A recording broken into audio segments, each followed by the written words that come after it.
Selamat pagi Pak Doni. Ya, selamat pagi Pak Ade. Mohon maaf nih Pak, mau mengganggu waktunya nih, minta waktunya sebentar lah. Kami nih, saya sama Bu Neta ingin wawancara sama Pak Doni, mau tanya lah sedikit ya, karena Bapak di sini sebagai pimpinan kami lah di bagian bidang kesiswaan. Jadi ada hal-hal yang perlu kami tanyakan lah sama Bu Neta mengenai pengambilan keputusan, Pak. Baik. Nah, sesuai dengan pengalaman Bapak lah nanti ya. Ya. Mungkin ini salah satu tugas kami di dalam pendidikan guru penggerak ini, pengambilan keputusan dengan nilai-nilai kebajikan nilai-nilai yang positif. Ya. Di sini kira-kira nih Pak, yang saya tanyakan bagaimana Bapak mengidentifikasi nih, misalnya ada permasalahan kasus yang misalnya ada dilema etika atau bujukan moral. Mungkin saya luruskan di sini, yang dilema etika ini kasus yang misalnya ada dua keputusan yang sama-sama baik Pak, yang sama-sama benar. Ya. Mungkin ada dua pilihan nih. Ya. Nah, jadi bagaimana Bapak untuk mengidentifikasi permasalahan tersebut? Baik, kalau saya selama dalam membuat keputusan menjatuhkan hukuman kepada anak-anak itu, yang pertama sekali saya melihat permasalahan yang terjadi pada diri anak itu sendiri. Ketika anak itu melibatkan orang lain, nah itu mereka berdua kalau memungkinkan didudukkan bersama. Ketika permasalahannya itu privasi, tentunya ini saya bawa diskusi dari hati ke hati. Nah, sehingga akan muncul dari siswa tersebut apa permasalahan dia sehingga membuat melakukan pelanggaran tata tertib sekolah. Ketika anak itu ada permasalahan di dalam keluarga, tentu pada waktu yang lain saya berusaha memanggil orang tuanya untuk duduk bersama, bahwa anaknya itu butuhnya ini, bahwa anaknya itu kekurangannya di sini. Nah, maka dari situ muncullah komunikasi yang baik antara orang tua dengan anak. Mohon maaf, saya beberapa kali menemui orang tua yang termasuk egois, sehingga anak ini juga dilema ketika melakukan ini, takut sama orang tua, takut di sini di sekolah takut sama guru, sementara dia ingin ada sedikit tempat curhat, ingin berbagi informasi bahwa bapak ibu saya butuh ini loh gitu. Tetapi karena tidak berani menyampaikan itu, akhirnya si anak mencari jalan pintas sesuai kebutuhan dia, sesuai ego dia, sehingga maka dia melakukan kesalahan itu yang menurut dia saat itu mungkin benar. Nah, maka saya panggil, saya dudukkan dengan orang tua, sehingga orang tua lebih paham dengan anaknya, lebih peduli dengan anaknya. Ke depan apapun kesalahan anak itu, orang tuanya tahu bahwa orang tua perlu andil di dalam keputusan si anak. Ya, Pak. Maka ketika anak itu sudah tahu dia salah, maka kita lihat pada tatib. Setelah ditatib, masukkah itu kesalahannya pada si anak? Ketika memang anak itu sadar bahwa dia salah, maka jatuhlah tatib itu. Kalau tidak, nah namanya kita sebagai guru tentu ada timbang rasa. Nah, mungkin dengan pribadi dengan si anak itu, saya ada janji pribadi lah. Anak itu ada janji pribadi bagaimana untuk tidak mengulang kembali. Tidak mengulang kembali. Nah, mungkin saya kira di situ supaya anaknya paham, oh, ketika ada melakukan kesalahan, saya harus berbuat apa ini? Iya betul. Harusnya terlebih dahulu melakukan apa ini? Padahal di sekolah ada guru, ada wali kelas yang untuk bisa anak itu berkonsultasi apapun kebutuhannya. Iya. Nah, menurut saya di situ dulu. Jadi dapat saya tangkap di sini, Pak. Jadi yang Bapak lakukan adalah mendudukkan permasalahan ya, Pak. Iya. Kemudian dipanggil orang tua selaku walinya, didiskusikan permasalahannya, Diskusikan, kemudian ditanyakan ya, Pak. Oh, permasalahan anak ini apa? Tentu dia melakukan kesalahan itu tentu ada suatu kebutuhan yang tidak tercukupi bagi dirinya ya. Betul. Mungkin alasannya kenapa melakukan kesalahan. Misalnya Iya. kalau dia telat ke sekolah, kenapa dia telat ke sekolah? Tentu ada alasan tertentu. Betul. Tentu perlu peran orang tua Iya. bagaimana anak itu besok-besok jangan terlambat lagi. Iya, Entah anaknya dibangunkan lebih awal, kendaraan sepeda motornya lebih dipersiapkan. Iya. Minyaknya habis di tengah minyaknya, jalan ya, Pak. Mesinnya, semua orang tua harus berperan di situ. Iya, betul ya, Pak. Komunikasi yang baik antara orang tua, Betul. guru dan anak ya, Pak. Iya. Oke, di sini Pak, dalam mengambil keputusan ini Pak, mungkin ada misalnya ada dua keputusan nih, sama-sama baik kedua-duanya. Nah, bagaimana Bapak mengambil bagaimana Pak menjalankan pengambilan keputusan itu Pak? Karena sama-sama baik nih, ada dua pilihan nih. Satu diambil keputusan ini baik juga, diambil keputusan ini baik juga. Jadi bagaimana kira-kira tuh Pak? Yang sudah saya jalani, tetap ada diskusi dengan si anak secara pribadi terlebih dahulu. Ketika anak ini mau berkomunikasi ya, mungkin ada melakukan kesalahan, udah dapat tempat curhat, maka saya ajak berkomunikasi, berdialog dari hati ke hati. Ketika saya tanyakan, ketika kamu salah ini, kira-kira kamu pantasnya melakukan sanksi buat kamu apa? Oh gitu ya Pak? Iya, jadi kalau si anak itu tidak tahu apa-apa, saya kasih pilihan. Contoh, abang, kakak bisa saya panggil gitu kan? Iya iya. Itu kan ada penjaga kebersihan kita tuh, hari-hari ngangkat sampah, bersih-bersih. Kira-kira kalau kamu agak 2-3 hari bantu-bantu satu deret kelas aja, kira-kira kamu siap nanggung resikonya atas kesalahan kamu? Kalau enggak, di tertib ada nih, SP 1, 2, 3 ada. Iya iya. Nah, kalau kamu melakukan itu, tak sampai ke sini. Iya iya. Supaya kamu ya sedikit-sedikit beramal lah gitu.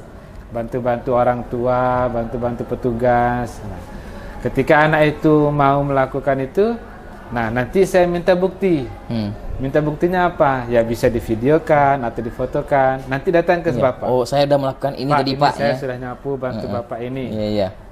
Lalu hari kemudiannya saya konfirmasi kepada penjaga kebersihan. Saya tanya, Bapak kemarin ada nggak anak yang membantu Bapak untuk ngangkat sampah lah atau menyapu? Alhamdulillah ada beberapa anak yang memang mungkin sadar ya, merasa bersalah dan menepati janji sama saya. Walaupun akhirnya ada tidak bawa bukti ke saya, tapi petugas kita menyampaikan, Pak kemarin ada anak Bapak yang bantu-bantu saya. Gitu. Artinya gitu. Berharap betul-betul anak itu sudah paham dan kesalahannya. Paham ya, menyadari ya Pak. Menyadari kesalahan dan ya mudah-mudahan kedepannya sampai sekarang tidak mengulanginya tidak lagi. mengulang Ya, lagi. Oke Pak.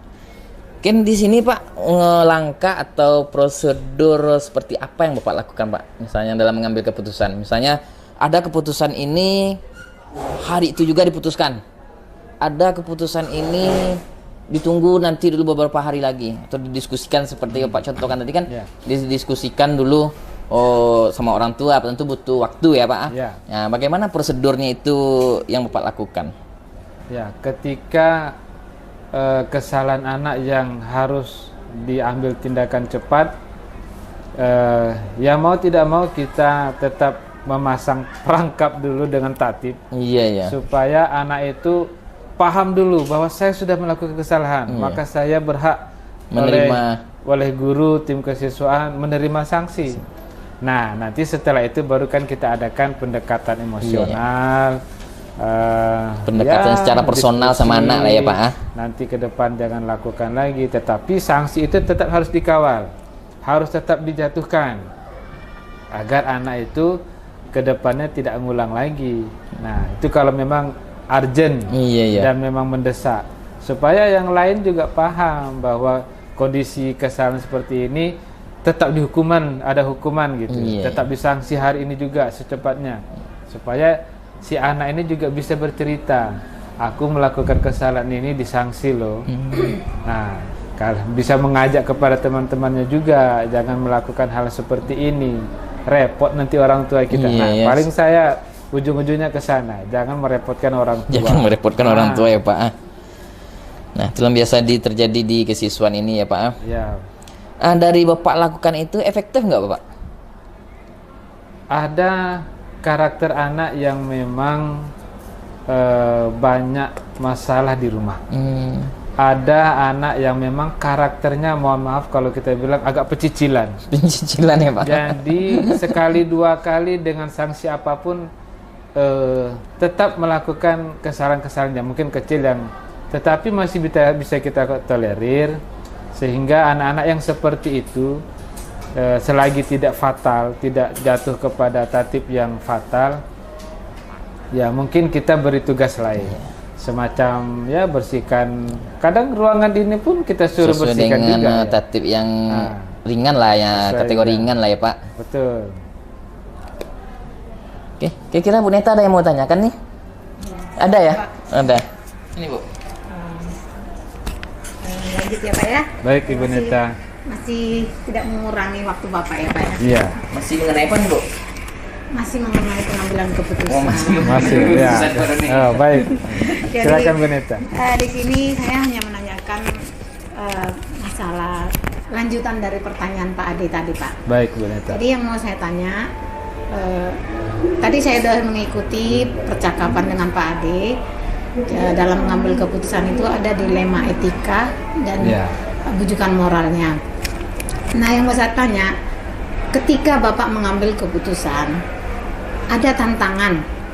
Tantangannya itu yaitu pertimbangannya dilema etika. Yang mana dilema etika ini pertimbangannya harus memikirkan keputusan yang kita buat sesuai dengan kepentingan anak, bagaimana dan Ya. kemajuan anak. Ya. Kira-kira tantangan apa saja yang menurut Bapak yang Bapak hadapi selama ini? Ya, kalau saya beberapa kali menemukan anak yang bermasalah itu rata-rata Iya Pak. di kondisi ekonomi orang tua. Tantangannya Ya, ekonomi jadi ya Pak ya. sehingga anak ini ya kita bisa bilang sedikit agak liar lah. Nah, Iya. maka melihat kondisi orang tua ini menjadi dilema kita memutuskan anak ini sanksinya apa. Ketika diberi sanksi yang berat, sementara di orang tua ini beratnya di masalah ekonomi orang tua, maka kalau saya memberikan sanksi itu tetap dijatuhkan kepada si anak, tetapi saya mencoba berusaha mengawal anak-anak itu supaya ke depan tidak melakukan kesalahan lagi dengan cara setiap hari berusaha menemui dia atau setidaknya lebih sering menemui anak itu supaya anak itu ingat, oh bapak ini sudah tahu dengan kondisi orang tua saya, supaya saya rasa malu untuk berbuat salah. Iya Pak Nah ya. ini terkait dengan dilema etika itu supaya anak ini punya rasa gitu. Oh ada Pak Doni, malulah saya berbuat salah lagi. Jangan sampai nanti orang Pak Doni datang ke rumah saya. Lebih mungkin ada anak yang malu orang guru-guru datang ke rumahnya dan kondisi rumahnya seperti apa. Padahal kita kalaupun datang ke rumah anak itu ingin melihat fakta. Jangan-jangan anak ini hanya sekedar bicara saja, hanya sekedar bercerita gitu kan. Nah, harus dilihat di realnya. Nah, maka ada guru-guru yang juga datang ke rumahnya, betul tidak fisiknya seperti ini, kondisi ekonominya seperti ini, sehingga anaknya membuat kesalahan. Ketika anak itu benar dalam kondisi yang berat, nah saya sampai saat ini hanya bisa memantau, mengingatkan anak, ingat orang tua kamu susah, masa depan kamu harus lebih baik dari orang tua kamu, maka di sekolah ini Bapak ikut menjaga kamu, jangan nanti Bapak sampai lepas tangan sama kamu. Artinya jangan sampai lebih banyak guru yang melaporkan ke tim kesiswaan, sudah keluarkan saja, ingat masa depan kamu. Nah ini sanksi SP itu tetap diberikan, tetapi saya juga bertanggung jawab mengawal anak-anak gitu, supaya ada keterikatan yang lebih lama, ada keterikatan dan rasa kekeluargaan lebih kuat gitu. Karena kalau tidak, setelah dijatuhkan hukuman terus dibiarkan, anak-anak terus merasa tidak ada pantauan, nah ini lebih bahaya lagi. Dicuekin aja kok, keluarlah, ya kan? Nah, jadi saya kira begitu. Harus ada pantauan lebih lanjutan kepada si anak. Ada gini ya Pak, pendekatan emosional itu secara penting dengan anak, Iya, mengetahui latar belakang anak. betul. Kemudian di sini dapat saya ambil, berarti Bapak mengambil keputusan ini berdasarkan belas rasa kasihan gitu ya Bu. Betul. Ini penting juga karena ya jangan sampai anak itu merasa sudah di rumahnya tak dipedulin orang tuanya, guru di sekolah tak ada tempat dia bercerita, terus diberi sanksi, dibiarin saja lagi. Nah, ini kan jadi masalah. Iya Pak ya. Kondisi fisik emosional anak juga harus kita perhatikan dalam belajar. Oke. Jadi yang saya lihat tantangan yang dimaksud Bapak di sini dalam mengambil keputusan ketika ada masalah dengan anak, yaitu pertama masalah ekonomi anak ya Pak Iya. ya. Itu tantangan pertama. Ekonomi Yang orang kedua, tua. dalam menanganinya itu perlu ada komunikasi dan monitoring ataupun pantauan Perlu kepada anak perlu tersebut monitor ya Pak ya. dengan anak. Lalu tantangan yang kedua harus dilihat juga kondisi emosi anak ya Pak ya. Iya. Nah itu benar.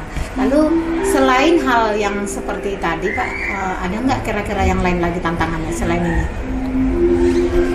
Selain kalau saya melihat biasalah di anak-anak kita ini kan ada, mohon maaf, ada orang tua yang mungkin kalau boleh dibilang kasta atau strata sosialnya lebih tinggi. Nah, itu tetap kita panggil.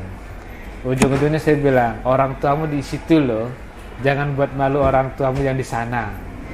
Nah, cukup orang tua kamu susah di sana, bekerja di sana dengan menikmati semua fasilitas di sana. Jangan kamu enak-enakan di sini. Tidak anggap cuek, tidak peduli dengan pelajaran, tidak menghormati guru. Ujung-ujungnya, bapakku ada di sana kok, mamaku ada di sana kok. Nah, ini yang jadi dilema. Saya tetap mantau anak-anak itu supaya ucapan saya kepada anak itu ingat. Oh, bapak tahu dengan orang tua saya gitu. Guru-guru tahu dengan orang tua saya, supaya orang tua saya tidak malu, ya saya baik-baiklah. Nah, itu harapan saya ketika berbicara dengan anak yang punya strata seperti itu. Di situ tantangannya. Iya Pak ya. Oke Pak.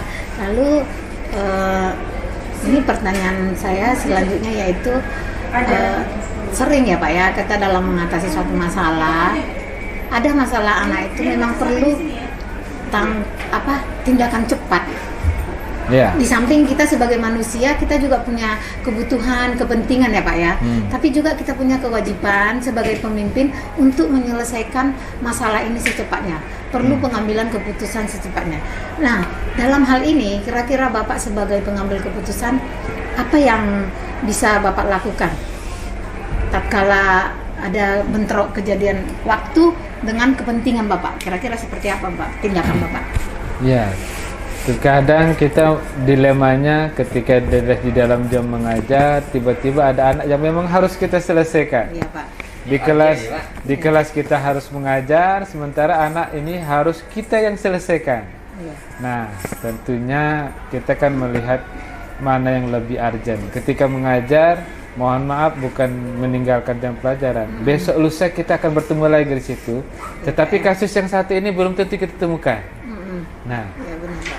ini perlulah kita lihat juga kasusnya yang pada saat ini memang kita harus selesaikan masalah anak ini, kita selesaikan dulu. Ketika ya meninggalkan pelajaran di kelas, ya kita kan bisa izin sama anak-anak, sampaikan dengan baik, mohon maaf Bapak ada masalah yang harus diselesaikan terkait dengan tingkah laku kawan kalian, maka ya besok kita atau masih ada waktu ya kita jumpa lagi, kita bahas, kita lanjutkan. Tetapi menyelamatkan masalah ini supaya anak ini masalahnya selesai, solusinya selesai, orang tuanya juga paham. Nah, menyelamatkan si anak nih. Sekarang terjadi perkelahian misalnya nih. Iya, Pak. Nah, kalau ini tidak diselesaikan tadi, tak mungkin dibiarin, tunggu ya, Bapak ngajar dulu, tidak mungkin. Nah, kita tahan dulu, kita amankan di ruang kesiswaan, kita panggil orang wali kelasnya, panggil orang tuanya, kumpul di sini, selesaikan dengan baik. Kalau memang masih ada waktu untuk mengajar, ya kita kembali ke jam pelajaran di kelas. Ya, urgent kali ya Pak. Urgent kali. Ya, Pak ya.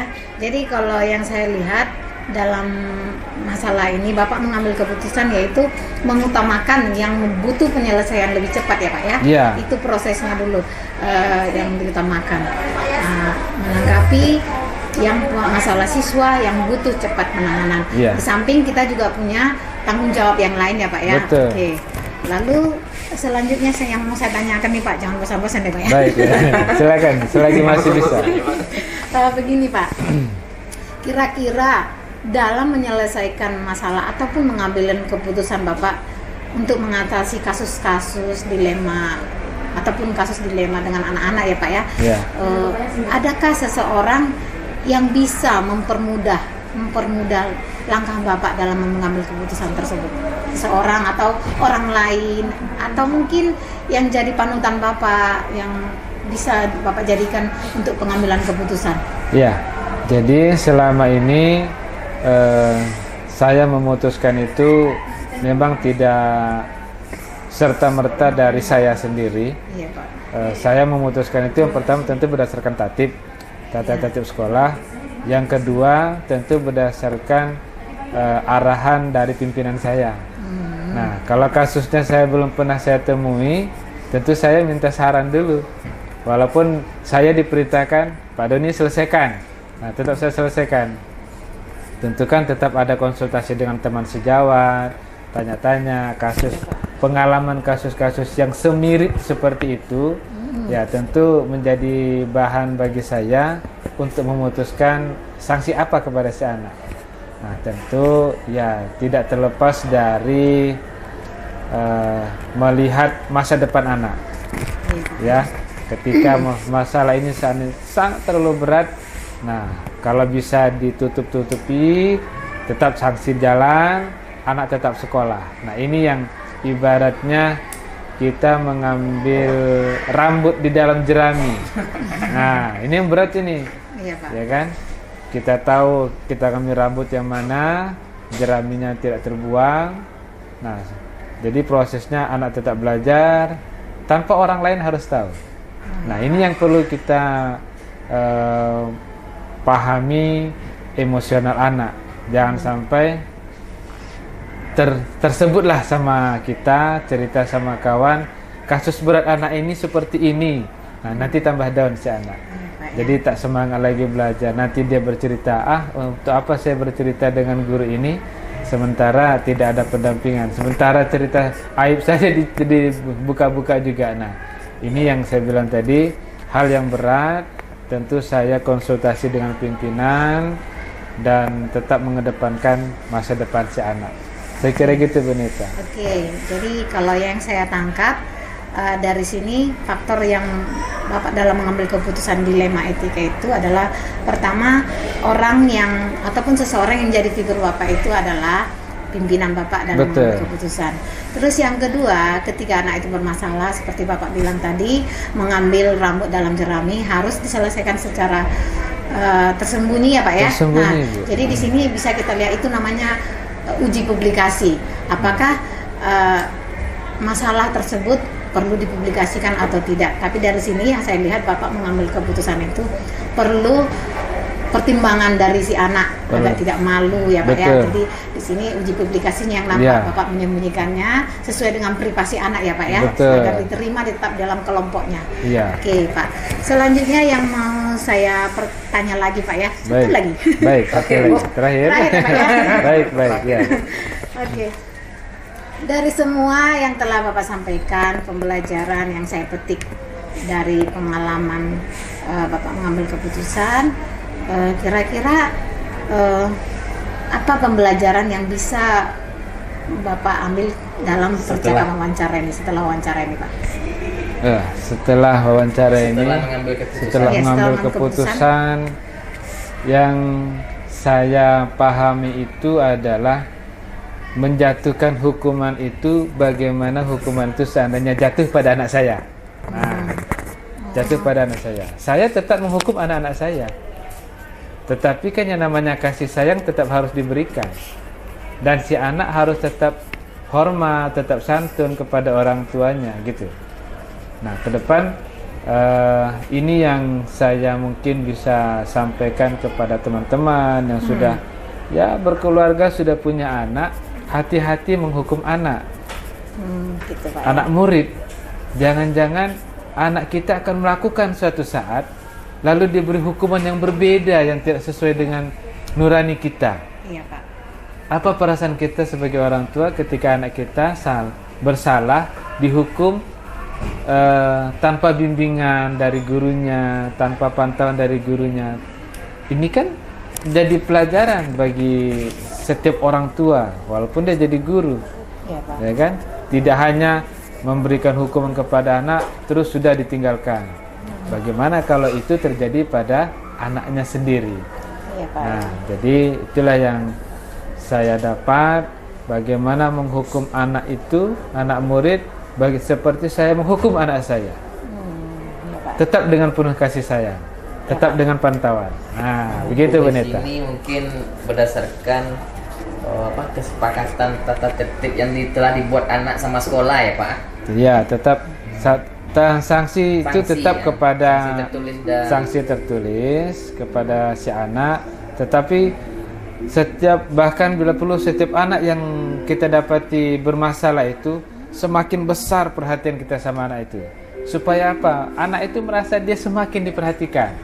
Nah, jangan setelah diberi sanksi, udah jangan ulang lagi. Tidak bisa seperti itu. Sekali-sekali Bu ya datang ke kelasnya, nengok, perhatikan. Walaupun nanya, kamu terlambat tadi. Nah, itu perhatian kita Bu. Iya Pak ya. Nah, bahkan mohon maaf, wali kelas saja belum tentu nanya, kamu terlambat tadi. Nah, ini jadi pembelajaran khusus bagi saya ya kan. refleksi Nah, lah ya, refleksi artinya saya juga walaupun tak ngajar di kelas 11, kelas 10, saya jalan juga biar anak-anak melihat, oh ada guru yang perhatian saya, walaupun gurunya nggak kenal juga dengan anaknya kan. Nah, itu yang saya lakukan. Terima kasih Bu Neta. Saya bilang makasih Pak. Ya, kan udah diwawancara, menunjukkan rasa saya sama anak-anak gitu. Oke Pak. Jadi yang saya lihat ketika Bapak udah mengambil keputusan, pengalamannya itu yaitu keputusan yang Bapak ambil, Bapak menempatkan anak yang bermasalah tersebut sebagai anak.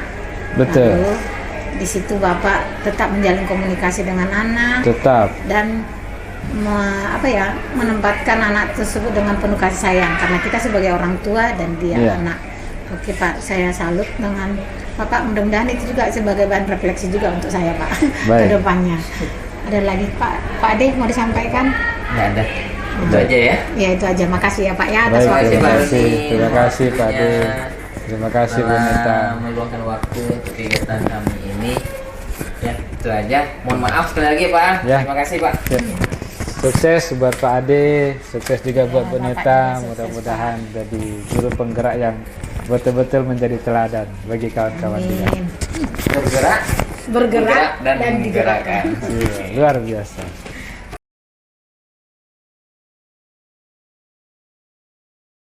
Selamat pagi Bu Yesi. Bagaimana kabarnya Bu Yesi? Alhamdulillah baik. Ya, baik. Mohon maaf nih Bu, mengganggu waktu Bu Yesi. Maka saya mau ganggu nih. Tidak Pak. Pasti adalah waktu buat saya ya. Pasti selalu ada Pak. Terima kasih Bu Yesi. Oke Bu, di sini nih saya kan lagi pendidikan guru penggerak nih Bu. Jadi pada modul kali ini saya membahas itu mengenai cara pengambilan keputusan Bu. Ini Bu dapat pengalaman ya, cara bagaimana mengambil keputusan sama ini di sama anak di sekolah. Mungkin sama mengambil keputusan di sini Bu, dari kasus-kasus yang pernah Ibu tangani, yang mau saya tanyakan Ibu, bagaimana ya Ibu mengidentifikasi kasus-kasus ini, kasusnya dalam mengambil keputusan. Dalam mengambil keputusan ini kan ada dua nih, misalnya di sini dilema dalam etika, yang kedua ada bukan moral. Dan dua itu Bu, bagaimana Ibu mengidentifikasi kasus-kasus tersebut? Baik, yang pertama ini proses swab. Iya, boleh. Yang pertama yang harus kita pelajari ya, dari kasus tersebut ya. Pertama kita harus identifikasi apakah penyebab misalkan kita bawa di ini Pak ya, permasalahan kali ya kan. Kita di bawah ya. Apakah bermasalah atau tidak gitu ya. Kan keputusan nih. Ya, pertama kita identifikasi dulu penyebab ya. Penyebabnya apa saja dari permasalahan anak tersebut. Setelah itu kita tahu penyebabnya, kita diagnosa dulu, kita observasi lapangan ya.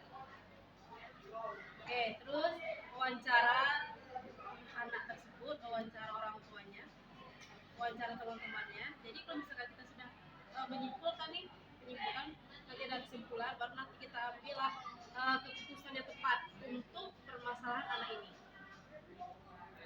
Kayak kita kasih dulu wawancara, lalu kita simpulkan, apakah kita ambil kesimpulannya keputusan tersebut. Jadi mulai dari yang saya tangkap nih Bu, Ya. pertama dalam mengambilkan keputusan tersebut, yang pertama Ibu observasi dulu ya. Ya, observasi. Melalui observasi itu dengan menangani dengan cara wawancara ya Bu. Setelah itu barulah dapat hasil keputusannya ya. Oke Bu, untuk yang kedua nih Bu, bagaimana Ibu menjalankan nih dalam pengambilan keputusan di sekolah ini, terutama pada kasus-kasus yang dua tadi, dilema etika, kemudian rujukan moral, ya. Ini sama-sama benar Bu keputusan ini. Ada mengandung nilai-nilai suatu kebajikan atau nilai kebaikan. Kalau Ibu lakukan, Ibu ambil hasil keputusan ini, baik juga. Kalau tidak diambil, baik juga. Jadi bingung, bimbang begini. Pokoknya nih, dalam keadaan pemilu nih, ya, misalnya dapat serangan pajak, Bu, tolong pilih saya Bu. Ini sama Ibu ada amplopnya sedikit. Padahal Ibu butuh juga tuh. Lagi kosongnya ya kan, dapatlah bujukan kayak gini. Tapi jadi Bu bagaimana nih Bu? Itu salah satu contoh. Berarti Ibu mengambil keputusan yang benar-benar gitu ya. Nah, kalau menurut saya sendiri Pak ya tentunya dalam mengambil keputusan kan kita harus mengetahui nih apakah yang maksudnya kejujuran ya, kejujuran. Apa yang akan kita putuskan? Yang pertama, saya melihat dari dasar kebutuhan. Ya, kebutuhan. Kalau memang itu pantas untuk dijalankan, ya kita jalankan. Ya. Namun kalau misalkan memang tidak kita jalankan, ya kan? Tapi bukan sesuatu itu ibaratnya itu apa ya, akan berjalan juga nih, gitu kan? Berarti tetap dasarnya tadi keputusan kebutuhan. Jadi artinya dapat saya ambil nih Bu.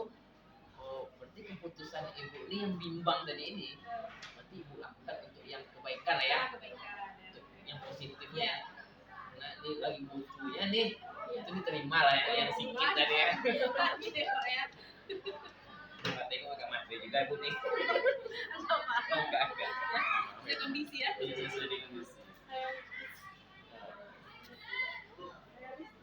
Oke. Sini Bu, tentu dalam mengambil keputusan tadi nih ada langkah prosedurnya ya. Mungkin yang pernah Ibu jalani selama ini bagaimana sebelum Ibu mengambil keputusan tadi? Langkah-langkah prosedurnya bagaimana itu? Ini menurut saya Pak ya, yang pertama itu sebelum kita mengambil keputusan kita lihat dulu apa dampaknya, kan? Dampaknya dulu. Terus nanti kita lihat juga nanti, misalkan nih ada tentang keputusan ya, kemarin kan dampaknya penyebab akibat ya, ya. Terus yang kedua, kita juga harus memikirkan apa ya, resiko nanti akan terjadi jika terjadi ketika misalkan kita mengambil keputusan tersebut. Ya, namun apapun keputusannya, tetap tadi kita akan ibarat mengambil resiko yang sudah ini ya, sudah kita ambil tadi. Apapun itu resikonya dari keputusan yang sudah kita ambil kan gitu ya. Jadi ya Pak, jadi kita kaji dulu ya Pak sebelum mengambil keputusan ini. Kalau saya ngambil keputusan ini, bagaimana dampaknya terhadap misalnya terhadap siswa ya, apa risikonya, dampak penyebabnya ya Bu, itu yang dikaji terlebih dahulu. Kemudian Bu, hal-hal selama ini Bu, ya, merupakan tantangan bagi Ibu nih dalam pengambilan keputusan, misalnya nih pada kasus-kasus yang dilema etika. Mungkin dia maksud di dilema etika ini saya beri penguatan dikit ya Bu. Misalnya Ibu berbuat melakukan suatu kebohongan tapi untuk kebaikan. Kira bagaimana nih Bu? Yang selama ini yang apa Ibu lakukan? Apakah berjalan efektif kah atau bagaimana? Nah, kalau untuk ini ya, jadi tetap kita apa namanya tadi ya, kalau saya kan mengambil keputusan kita harus mengenali karena apa dampaknya kan. Nah, tentunya kita benar-benar memikirkan kalau ini misalkan saya ambil bagaimana kan ya, kan yang pilihan lain juga diambil seperti apa. Tentunya kita tetap tadi ya berpedoman pada bagaimana nanti apa namanya dari kebutuhan tersebut ya. Tapi selama ini setelah kita jalani ya ada efektifnya juga, ada yang tidak ini.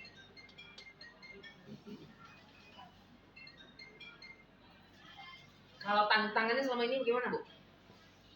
Tantangan dalam Ibu mengambil keputusan nih, tantangan terberat lah dalam mengambil keputusan kasus yang dilema etika nih, yang berbuat apa namanya berbohong demi kebaikan. Tantangan itu ya Pak, ada pada diri kita sendiri ya. Nah, kan tentang ini Pak ya, ini jujur apa tidak kan gitu ya, kejujuran. Nah, bagaimana nanti kita tantangan itu diri kita sendiri ya. Yang akan menjalani ya Bu. Apakah nanti akan ini kita jalani atau tidak gitu kan. Tentang itu kita misalkan kita merasa itu apa namanya harus kita lakukan atau kita ambil ya tetap ini.